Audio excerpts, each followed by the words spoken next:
Bismillahirrahmanirrahim. Assalamualaikum warahmatullahi wabarakatuh. Perkenalkan, saya Rizka Idayanti akan menjelaskan mengenai konsep morbiditas dan mortalitas. Adapun yang pertama, definisi mortalitas. Di mana mortalitas atau kematian merupakan salah satu di antara 3 komponen demografi yang dapat mempengaruhi perubahan penduduk. 2 komponen lainnya ialah fertilitas atau kelahiran dan migrasi. Konsep mati diketahui guna mendapatkan kematian yang benar. Apabila pengertian mati tidak dikonsepkan, dikhawatirkan bisa terjadi perbedaan penafsiran antara berbagai orang tentang kapan seseorang itu dikatakan mati. Menurut konsepnya, terdapat 3 keadaan vital. Yang pertama, lahir hidup, yang kedua mati, dan yang ketiga lahir mati. Nah, menurut UN dan WHO, mati didefinisikan sebagai keadaan menghilangkan semua tanda-tanda kehidupan secara permanen yang bisa terjadi setiap saat setelah kelahiran hidup. Sedangkan definisi lahir hidup menurut UN dan WHO adalah peristiwa keluarnya hasil konsepsi dari rahim seorang ibu secara lengkap tanpa memandang lamanya kehamilan dan setelah perpisahan tersebut terjadi. Hasil konsepsi bernafas dan mempunyai tanda-tanda hidup lainnya seperti denyut jantung, denyut tali pusat, atau gerakan-gerakan otot tanpa memandang apakah tali pusat ini sudah dipotong atau belum. Di lain pihak, lahir mati adalah peristiwa menghilangnya tanda-tanda hasil konsepsi sebelum hasil konsepsi tersebut dikeluarkan dari rahim ibunya. Adapun definisi morbiditas ialah peristiwa sakit atau kesakitan dalam arti luas, tidak terbatas pada statistik atau ukuran tentang peristiwa-peristiwa tersebut, tetapi juga faktor yang mempengaruhinya, seperti faktor sosial, ekonomi, dan budaya. Pengukuran morbiditas jauh lebih sulit dibandingkan dengan pengukuran mortalitas. Masalah definisi dan klasifikasi atau jenis dan lama sakit.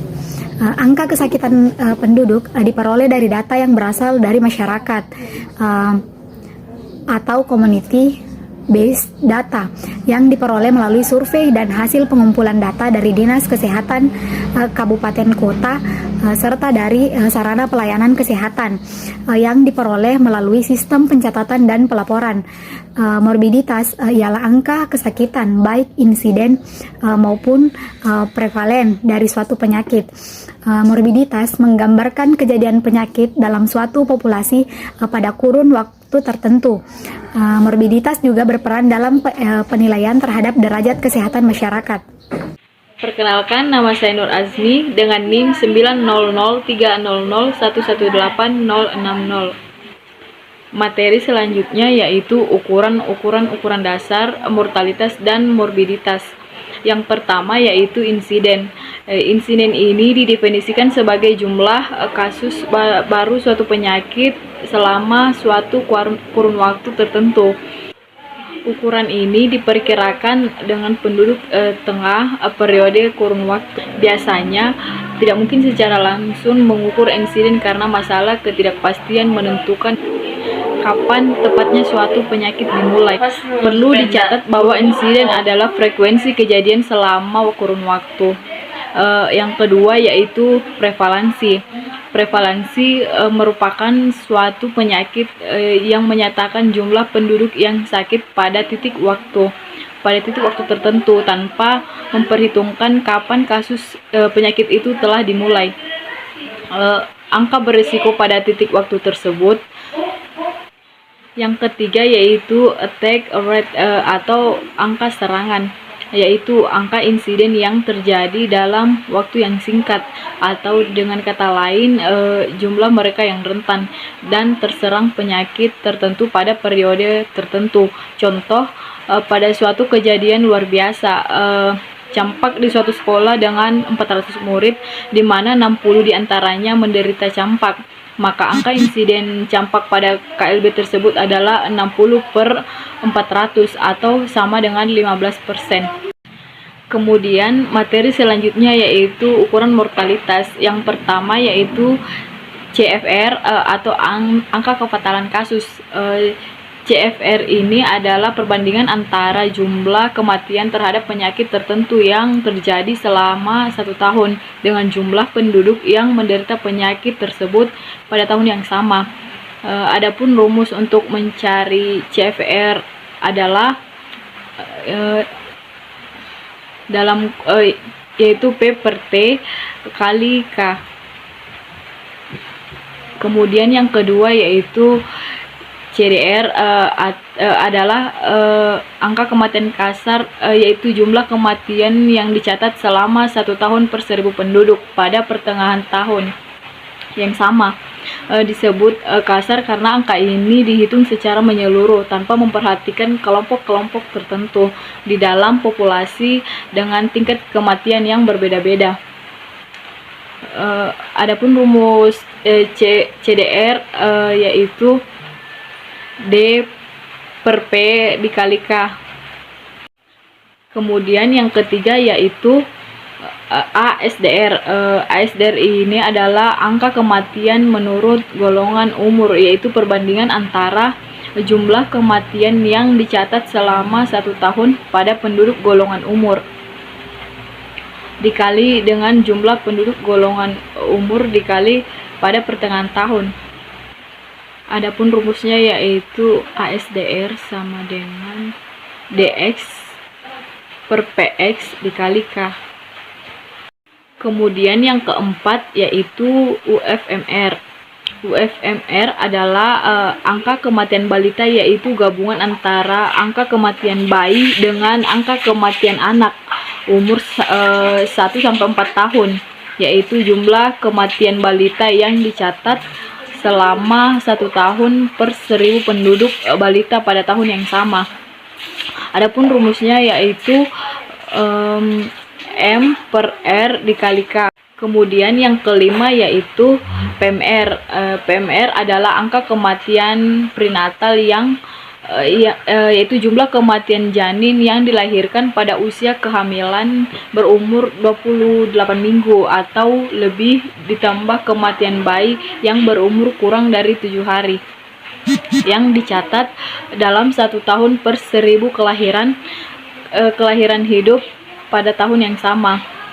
Adapun rumus PMR yaitu P ditambah M per R dikali K. Kemudian yang keenam yaitu IMR. IMR adalah angka kematian bayi yang perbandingan jumlah penduduk per umur kurang dari 1 tahun yang dicatat selama 1 tahun dengan 1000 kelahiran hidup pada tahun yang sama. Adapun rumus IMR yaitu D0 per B dikali dengan K. Kemudian yang ketujuh yaitu MMR atau angka kematian ibu. MMR adalah jumlah kematian perempuan yang disebabkan oleh komplikasi kehamilan dan kelahiran anak per 100.000 kelahiran hidup pada tahun tertentu.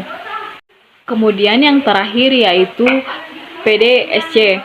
PDSC merupakan angka kematian yang ditujukan kepada penyebab kematian spesifik oleh penyakit tertentu dibandingkan dengan jumlah seluruh kematian. Di sini saya akan melanjutkan pembahasan dari teman saya.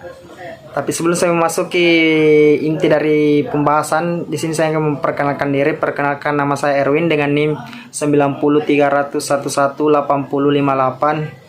Baik, di sini saya akan membahas materi bagian F mengenai standarisasi morbiditas dan mortalitas. Di mana di sini terdapat 2 poin mengenai standarisasi, yaitu standarisasi langsung dan standarisasi tidak langsung. Standarisasi langsung di sini memberikan yang pengertiannya bahwasanya dia memberikan hasil yang lebih akurat ketika jumlah dari angka kasus kecil pada setiap kelompok umur atau jenis kelamin pada populasi studi. Metode langsung biasa digunakan untuk menghitung angka rata-rata yang terstandarisasi, seperti rata-rata tekanan darah yang disesuaikan dengan umur dan jenis kelamin pada kelompok pekerjaan yang berbeda.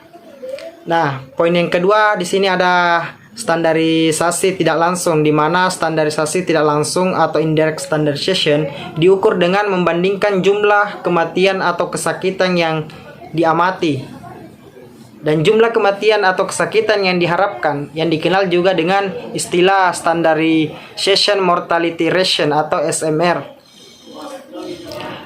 Selanjutnya di sini saya akan membahas bagian G mengenai tabel kematian. Menurut BPS, Life Table adalah suatu tabel yang memuat tentang data kematian menurut umur yang berguna untuk menghitung berbagai parameter demografi seperti umur harapan hidup, angka kematian kasar, angka kelahiran kasar, dan morbiditas mencapai usia 40 tahun.